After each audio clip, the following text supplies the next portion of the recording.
একটি কাক আরেকটি কুমিরের মধ্যে তর্ক হচ্ছিল, কে বেশি বুদ্ধিমান। প্রথমে কুমির বলল, আমার বুদ্ধি তোমার থেকে অনেক বেশি। আমি পানিতে যেভাবে শিকার করি তা কেউ করতে পারে না। কাকটি হেসে বলল, তুমি শুধু পানিতে চালাক, আমি তো আকাশ, জমি এবং পানিতে সবার থেকে বুদ্ধিমান। তখন কুমিরটি বলে উঠল, ঠিক আছে, দেখি তুমি কতটা বুদ্ধিমান। এখানে নদীর ওপারে একটা সুস্বাদু ফলের গাছ আছে, তুমি কি সেটা নিয়ে আসতে পারো? কাক বলল, এটা তো সহজ ব্যাপার।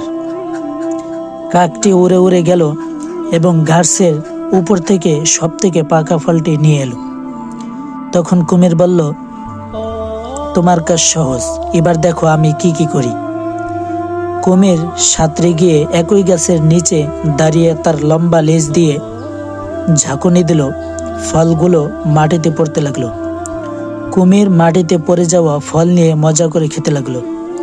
তখন কাকটি হেসে হেসে বলল, দেখো, আমরা সবাই বুদ্ধিমান, তবে যার যার ক্ষমতা সেটা ঠিকঠাক ব্যবহার করাই আসল বুদ্ধি। এই গল্প থেকে আমরা এই শিক্ষা পাই যে প্রত্যেকেই তার নিজস্ব জায়গা বুদ্ধিমান।